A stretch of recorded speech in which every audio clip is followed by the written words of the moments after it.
کرو اطمینان تو رہے گا کہ یا اللہ دنیا چھوڑ رہا ہوں تو تیری عبادت میں مچلا بھی ہوں، یا اللہ دنیا سے جا رہا ہوں تو سجدوں میں رویا بھی ہوں، یا اللہ دنیا سے جا رہا ہوں تو سب سے بہترین جگہ مسجد میں بار بار میں نے حاضری بھی دی ہے، اور آقا ارشاد فرماتے ہیں جس کو مسجد میں آتے جاتے دیکھا کرو اس کے ایمان کی گواہی دی۔ کہو یہ بندہ مومن ہے، سچا پکا مسلمان ہے، اس لیے کہ ہماری آنکھوں نے اسے مسجد میں آتا جاتا ہے۔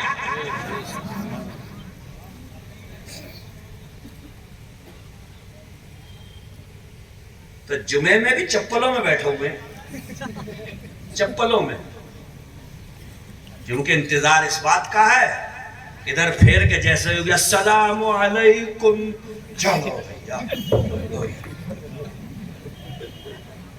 یہ آئے تھے جمعے میں،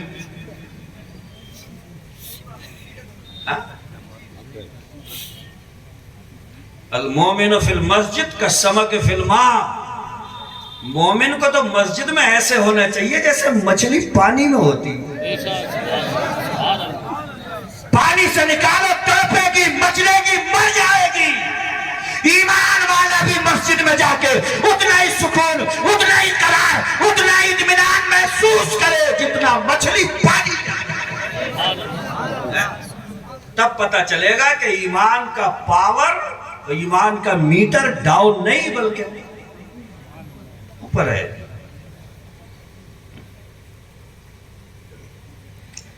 یہ ہم جلسوں میں تقریریں کرنے جاتے ہیں تو اللہ توفیق دے سب کو، میں کوشش کرتا ہوں عشاء سے پہلے اگر پہنچ گئے تو میں کہتا ہوں چلو مسجد چل رہے ہیں۔ مسجد میں جا کے دیکھو تو آدھی صف، اور جلسے میں اسی گاؤں میں بیٹھو تو پورا جلسہ، یہ کہاں سے آ گئے؟ تو بولے حضرت اسی گاؤں کے یہ سب۔ تو میں نے کہا مسجد میں؟ تو بولے مسجد میں نہیں، جلسے میں۔ تو میں نے کہا بھائی جلسے میں بھی تو ہم یہی کہنے آئے ہیں کہ مسجد میں، اور ایک زمانے سے کہہ رہے ہیں، جب جب جلسہ ہو رہا ہے تب تب کہہ رہے ہیں کہ پہلے مسجد پھر جلسہ، جلسے میں سنو کہ نماز کا طریقہ کیا ہے، پھر مسجد میں جا کر کے ادا کرو۔ اللہ کی قسم حضرت عبداللہ ابن مسعود نے پوچھا تھا یا رسول اللہ ہمیں یہ بتا دو کہ اللہ کو اپنے بندوں کا سب سے بڑھیا کام کون سا لگتا ہے؟ میرے آقا نے ارشاد فرمایا اداء الصلاۃ لوقتہا، نماز کا وقت ہو جائے بندہ نماز پڑھ لے، یہ کام پروردگار کو اپنے بندے کا سب سے بڑھیا ہے۔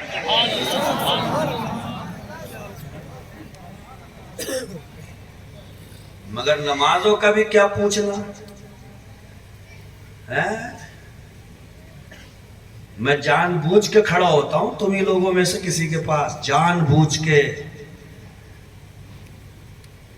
اتنی سین تو کوئی بڑے سے بڑا قاری نہیں نکالتا جتنی سین تم نکالتے۔ میں پڑھ رہا ہوں، دیکھو کہاں آ رہی ہے سین۔ الحمدللہ رب العالمین الرحمن الرحیم مالک یوم الدین ایاک نعبد و ایاک اب آئی تمہاری تو باندھتے ہی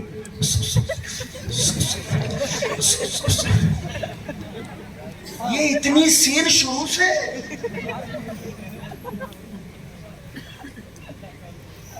اور کیا غضب کی پریکٹس کری ہے بھئی آپ لوگوں نے بھی ہے، اور پوچھو کہ کچھ لگتا نہیں ہے؟ بولے حضرت ایک زمانہ ہو گیا اب کچھ نہیں لگتا، سب چل رہا ہے۔ ایسی سائیں مارنا اور نمازوں میں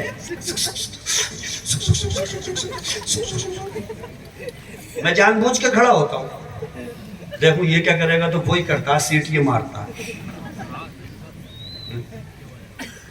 بچے چوراہوں پہ کھڑے ہو کے کہہ رہے ہیں ہمارے ابا کی 70 سال کی عمر ہو گئی، ایک ٹائم کی نماز نہیں چھوٹی۔ ہم نے حضرت سے کہا حضرت تھوڑی نگاہ ڈالیو، تو بولے ایک ٹائم کی بھی نہیں ہوئی۔ میں نے کہا کیوں؟ بولے پورا پنجہ کھڑا پڑا ایسے۔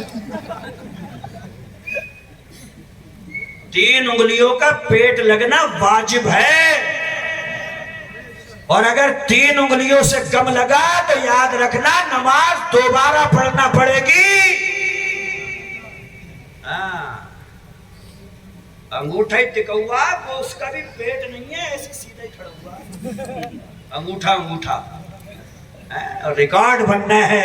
70 سال میں ایک ٹائم کی نہیں چھوٹی، 55 سال میں ایک ٹائم کی نہیں چھوٹی. میرے بھائی مولانا مجیب صاحب جو تقریر کر رہے تھے، ان کی تقریر کا خلاصہ اگر سننا چاہتے ہو تو سنو. وہ یہ تھا، بتا رہے تھے کہ شیطان نے کہا تھا اے پروردگار عالم، میں تیرے بندوں کو بہکاؤں گا، ان کو اچھی راہ سے دکھاؤں گا، ان کو گھیروں گا، ان کو ماروں گا، سیدھے راستے پہ آنے نہیں دوں گا. شیطان نے کہا تھا میں نے آگے سے، میں نے پیچھے سے، میں نے دائیں سے، میں نے بائیں سے، میں نے چوک طرفہ ماروں گا. مفسرین فرماتے ہیں شیطان کی بھی عقل ماری گئی، چاروں سائڈ گھیر لی، 2 چھوڑ گیا. 2 سائڈ وہ یہی بتانے کے لیے آئے تھے کہ ہم سب کے لیے یہی 2 سائڈ کام کی ہے.